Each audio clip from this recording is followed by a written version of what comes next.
Hello Taurus, Sun, Moon, Rising, and Venus signs. Kamusta kayo? Sana po'y nasa mabuti kayong kalagayan. Welcome back po sa Star Tarot. At kung bago kayo rito, welcome din po kayo. Please subscribe, like, share my videos, and leave me a comment po kung naka-resonate kayo. Thank you. So, yung first card ninyo is your situation. Second card ninyo is your challenge. Your third card is the advice. And yung outcome is the strength. Ayan. So, Taurus, Six of Cups is also about homecoming. This is about reminiscing your past. Yung mga ganon. Siguro, ang iba sa inyo, baka mag-isa kayo sa ngayon, Baka you are in a far place, far from your loved ones, pwedeng ganon. Kaya ngayon, naiisip ninyo yung mga mahal ninyo sa buhay, namimiss ninyo, baka nagmumuni-muni kayo ngayon, or po pwedeng nagninilay-nilay kayo at naisip ninyo yung mga mahal ninyo sa buhay. So, maybe you are reminiscing your past, reminiscing your masasayang araw, no? Along with your loved ones. So, pwedeng ganun. So, kaya ngayon, mas lalo ninyong namimiss, no? Mga taong ito, yung mga mahal ninyo sa buhay. So, po pwedeng meron ditong bonding na mangyayari, no? Po pwedeng namimiss ninyo yung kunyari, mga anak ninyo, kung meron na kayong mga anak, or baka namimiss ninyo yung asawa ninyo, or po pwede namimiss ninyo yung nanay ninyo, or yung tatay ninyo, diba? So, yung mga mahal ninyo sa buhay. So, parang meron ditong parang iniisip ninyo yun, mga naging kasama ninyo in the past, at baka kayo ay mapapauwi, no? Baka kayo ay makakapag-isip or magdedesisyon kayo na bumisita sa mga mahal niyo sa buhay. Kaya parang you're coming home, no? You're coming home. You're going to travel home para na makasama sila. Kasi pwedeng baka nasa abroad kayo, 'di ba? Or baka nasa Pilipinas din kayo pero malayo kayo sa kanila. So ngayon parang namimiss mo sila. Maybe ngayon may oras ka siguro talaga, no? Na mailalaan para sa kanila. Baka nakabakasyon ka, or baka pabakasyon ka pa lang, kaya naiisip mo ngayon na, teka nga lang, diba, namimiss ko mga mahal ko sa buhay, so might as well, umuwi ako at bumisita sa kanila. So, there is homecoming, there is travel, there is pagbabalik, no, to where you came from, dito, no, so, good luck sa'yo. At ang challenge mo lang ngayon is Ten of Swords, diba? So, ngayon siguro, feeling ko, ang iba sa inyo, nagkaroon kayo rito ng sama ng loob, no? With another person. Pwedeng yung mga namimiss mo mga pangyayari sa buhay mo na kasamang mga mahal mo sa buhay, maaaring yung sama ng loob ninyo is towards them. Kasi baka kayo ay humiwalay sa kanila kasi pwedeng niloko kanila, pwedeng kung sino man ito, not necessarily na maraming tao ito, pwedeng isang tao lang ito, pero since ngayon parang lumalambot yung puso mo sa kanila or sa kanya, kaya parang namimiss mo, namimiss mo siya, 'di ba? Kasi mahal mo to mahal mo sa buhay ito. So, pwedeng magulang mo, kapatid mo, pwedeng person mo, asawa mo, 'di ba? Pero maaaring yung taong ito nakapagdulot sa iyo ng sama ng loob in the past. Kaya yun ang parang nag-hold back ka, no? Na namimiss mo, gusto mong makita, gusto mong makasama, gusto mong umuwi para makausap siya or makita siya, mayakap man lang siya.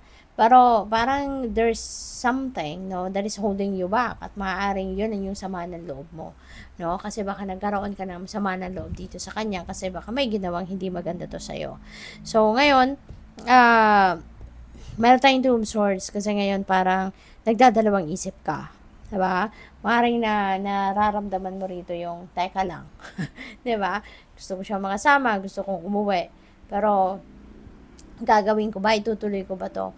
Kasi, yun nga, parang nag-hold back ka because of yung pinagdaanan mo sa kanya. No? Na baka, yun nga, baka niloko ka nito, pinagsinungalingan ka nito, or na-frustrate ka sa kanya, na-disappoint ka sa kanya for whatever reason. So, ngayon, parang you can't make a decision yet. No? So, maaring pag-iisipan mo pa. Baka nagsi-second thought ka kasi sa pag-uwi. No? Pwedeng ganon. So, strength is the outcome. no? So, siguro kailangan mo lang na magpakatatag, 'di ba? Tibayan mo ang inyong loob, tatagan mo ang inyong dibdib kasi baka, 'di ba? It's about time na para baka eto na yung panahon para kayo ay magkaayos. Baka ito na yung panahon para kayo ay magkaharap. 'Di ba? Baka matagal ng panahon ito siguro, 'di ba? Kaya tibayan mo ang inyong loob, no? Tignan mo, eksaminin mo yung sarili mo, handa ka na ba? 'Di ba? Handa ka na bang magpatawad? Handa ka na bang makausap siya? Handa ka na bang makasama siya? 'Di ba? So, kuha tayo ng clarifiers dito. We have 8 of Wands. Ayan, with the 6 of Cups. So, may travel. So, pwedeng mag-decision ka rito, no, na umuwi talaga. Pwedeng mag-decision ka rito na makipagkita talaga sa kanila, no, or sa kanya. Yung gano'n. Kasi merong opportunity dito for you to travel.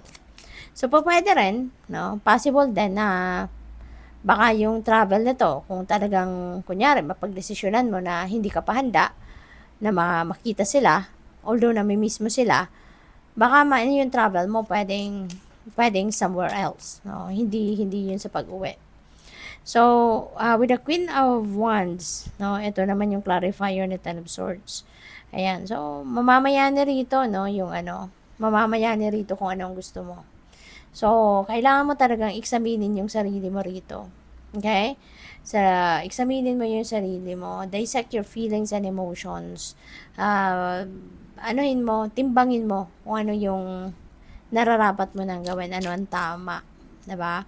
Pag-isipan mong mabuti. Kasi yun ang nag-aano sa'yo eh. Yun ang yung sama ng loob mo doon sa person, yun ang nag-hold back sa'yo para mag-decision ka ng umuwi na talaga, 'di ba? Or makita mo na sila. So, pag-isipan mong mabuti. So, with the Two of Swords, we have Queen of Cups. Ayan. So, listen to your intuition. Ito yung makakatulong sa'yo, Taurus. Okay? Listen to your intuition. Kasi the Divine Universe is sending you guidance through your intuition. Malakas ngayon ang inyong radar. Okay? Malakas ang inyong radar. Your psychic abilities are on point sa ngayon. So, tignan mo maigi. Pakinggan mo kung ano ang binubulong sa iyo ng iyong intuition. Alright? So, with the Strength, we have the Wheel of Fortune. So, feeling ko rito, Taurus, matutuloy ang iyong pag-uwi. No? Wheel of Fortune is also about travel. No? May swerte rin na paparating sa inyo rito. So, pwedeng yung pag-uwi mo na to, baka ito yung baka magkakabati kayo, magkakaayos kayo. Kasi mababalot kayo rito ng positive changes, mababalot kayo dito ng swerte, good luck and good fortune will be on your side. So, pwedeng magiging maayos na din ang lahat. Kasi ano na to this is divine intervention, no? There is divine intervention happening dito. So, pwedeng maging maayos na ang lahat, no? Kung meron kayong yung mga pagkakagalit, mga pag-aaway, baka ma-fix na yan sa ngayon. Baka magkaroon na ng linaw ang sitwasyon ninyo, no? At ngayon magiging magiging maganda na ang relasyon ninyo, no? Baka kayo magkakayos, magkakabati, may reconciliation na. So, we have change. Ayan. So, positive changes, no? So, it's really coming your way. No? Meron magandang pagbabago rito on a spiritual level din, no? Merong pagbabago. So, siguro mas talagang mapupunta ka ngayon sa magkakaroon ka ng malalim, no, na pag-iintindi. You are really going to understand, no, the person na dito na maaring naging kagalit mo. Maiintindihan mo na siya sa ngayon or maiintindihan mo na yung nangyari. 'Di ba? Mas magkakaroon kayo ng greater awareness and understanding of what happened sa inyong sitwasyon sa ngayon, no? At marami ang mga bagay na magbabago rito. Magiging maayos, no, ang inyong relationship na with the people around you, no, kung sino man 'yan. At saka yung ninyo, yung demeanor ninyo magbabago, magiging masaya ka na, no? So, we also have asked for help. Sabi dito, angels are celestial beings to protect everyone, and the fairies say now is the time for you to ask for angelic assistance. So, ngayon, kung kailangan mo ng tulong, kailangan mo ng kaagapay, the spirit realm is just a prayer away. Okay? Dasal ka lang, tawagin mo lang yung mga guardian angels mo, and for sure, they will be there to rescue you. So, tingnan natin kung ano pa. yung mga mensahe sa inyo. And by the way, maraming salamat, no, for subscribing to my channel. And if you haven't subscribed yet, subscribe na po kayo. And there is also a join button sa baba ng video. Kung interested po kayo na mag-member sa channel, yun lang po ang i-click ninyo. Thank you. So, we have follow your dreams. It's never too late. Okay, Taurus, it's never too late to follow your dreams. Maaaring ngayon may mga opportunities, no, that will support you para maisakatuparan mo ang inyong pangarap. So, take advantage of that. No? Wala yan sa edad. No? Wala yan sa edad, wala yan sa kung ano ang sitwasyon mo sa buhay, wala yan sa kung nasaan ka man, 'di ba? Kung ano man ang pangarap mo, magkakaroon ka ng way, no? Para maisakatuparan mo 'yan. Kasi decision mo lang, no, ang kailangan mo diyan. If you are going to decide to pursue your dreams, kahit nasaan ka man, kahit ano man ang kalagayan mo sa buhay, you can make it happen.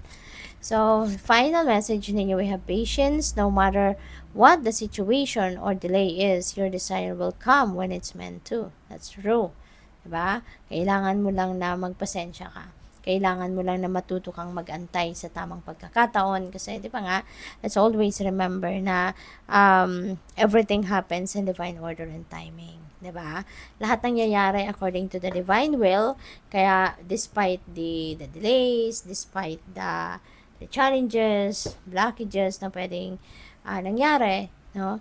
Huwag kang susuko. Matuto kang magantay, matuto kang magpasensya.